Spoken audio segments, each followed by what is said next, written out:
Então, na nossa aula hoje de produção, nós vamos corrigir as páginas 78 em diante, referente ao texto teatral Amor por Anexins. O que são anexins? Basicamente são ditados populares, e nós vemos que o Senhor Isaías, ele quer conquistar Inês, e ele utiliza os ditados populares para replicar a forma como ela o trata. Então vamos lá? Vocabulário desconhecido. E aí, oitavo ano aqui presencial, o que vocês colocaram como talha? Bagunça. Mas na verdade aí tem o sentido de recipiente usado para guardar água.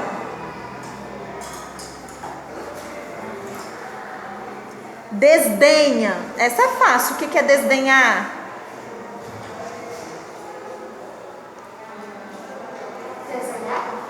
Desenhar não, desdenhar. Eu coloquei desleixado. Na verdade é você não ter consideração por alguém. É você fazer pouco caso de alguém. É desdenhar. Caducou. Ficou doida ou confusa. Isso, caducou, envelheceu, né? Super fácil. Número 1. Quem participa da história? Inês e Isaías. Super fácil. O que acontece na história?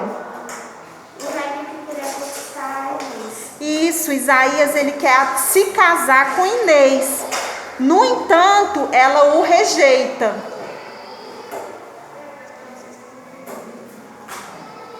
O texto não deixa claro quando a história se passa ou é contada, mas podemos levantar hipótese. Essa história aqui, vocês acham que aconteceram em que época? 1925. Hã? Como assim? Isso, no século XX, né? O início do século XX, por aí. A gente vê isso pela forma como os personagens estão vestidos, como eles se comunicam, certo? Sabemos que anexins são provérbios, ditados, né? Que em muitos casos são aplicados em situações do dia a dia. Sobre as características dos provérbios, analise as afirmações a seguir.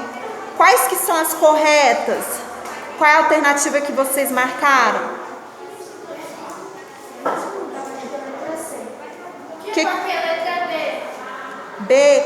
Na verdade, meus amores, é a letra A, porque só está correta a 1 a 3. Os provérbios, em geral, são frases curtas. Os ditados são frases curtas? Sim, a 3. Os provérbios são constituídos por duas partes? Sim. E as outras estão erradas, porque os ditados não têm linguagem complicada, não são difíceis de memorizar, ok? E aí nesse texto nós vemos as rúbricas, que são escritas com letras diferentes ou entre parênteses. A função delas é advertir os atores como eles precisam falar e como se movimentar.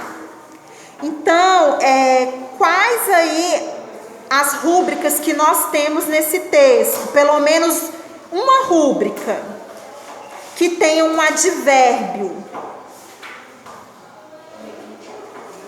Vocês têm que olhar as rúbricas aí que tenha um advérbio de modo.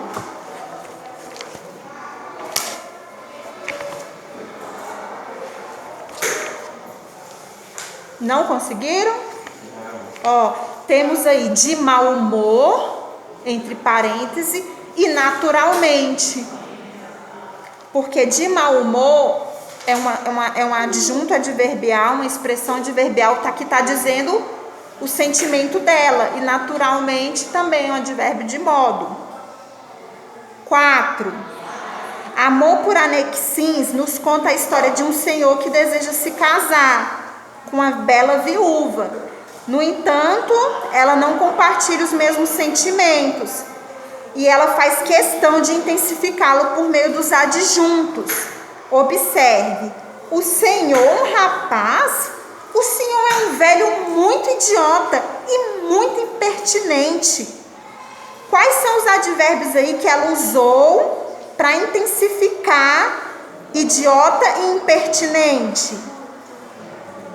Muito. Essa aí no caso é a letra B, né? E a letra A, quais foram os atributos negativos que ela deu para esse senhor Isaías?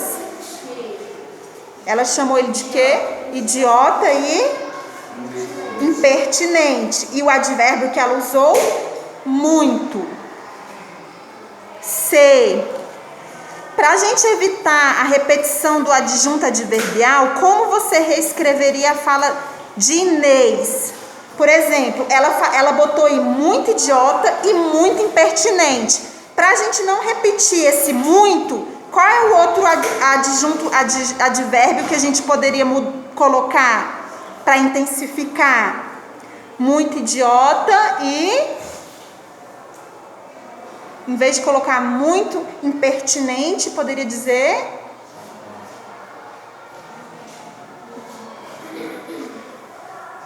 um sinônimo de muito. Extremamente, né? Que tem o mesmo sentido de muito. Muito idiota e extremamente impertinente.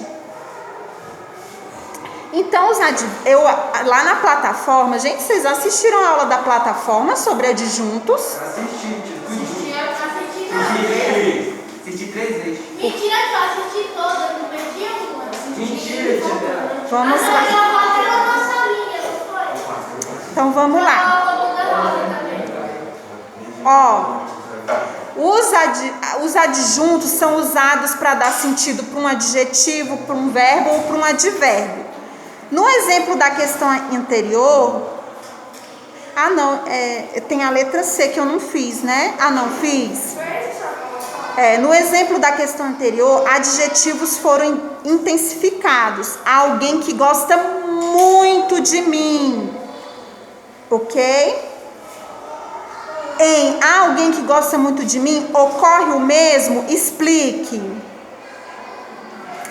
O muito aí, ele tá dando característica para quê? Para um adjetivo, para um verbo ou para um advérbio? Gosta é o que, gente? Um verbo, um adjetivo ou um advérbio? É um adjetivo. Então a resposta é não. Ele não tá.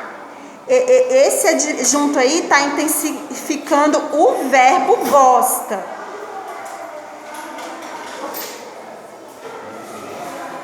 E na questão anterior, o advérbio muito está modificando o sentido do adjetivo, que é idiota e impertinente. E nesse caso aí está intensificando o sentido do verbo gosta. Leia. Inês. Alguém que gosta muito de mim. Isaías. Esse alguém sou eu. Inês. Isso era o que me faltava. Esse alguém. Analise o contexto em que essas falas acontecem no texto e acrescente rúbrica às duas falas de Inês que indique o modo como a atriz deverá interpretá-la. Essa aí é para responder no caderno. Por exemplo, o que a gente poderia dizer para a Inês falar enquanto ela está falando? Alguém que gosta muito de mim. Qual é uma rúbrica que a gente poderia colocar?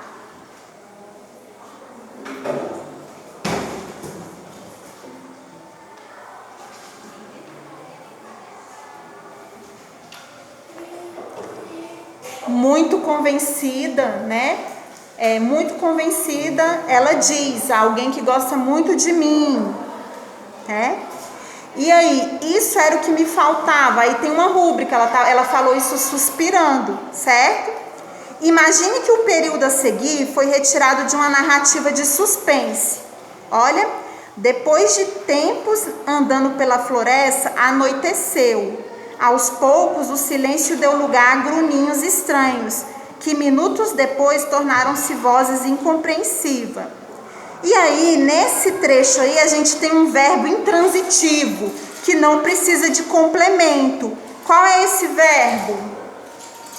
O que é um verbo intransitivo que eu ensinei lá na plataforma? Qual é o verbo intransitivo aí que não precisa de complemento, ele já tem sentido completo? Não, é verbo. Estou falando de verbo. O que é verbo? São ações. Qual é o verbo aí que não precisa de complemento? Qual é? 7.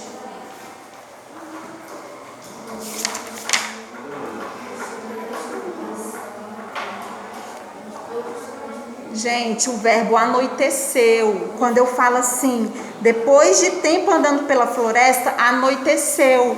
Precisa que eu acrescente mais alguma coisa aí? Não, já tem sentido completo. Então é um verbo intransitivo. Então, olha só. O que eu quero que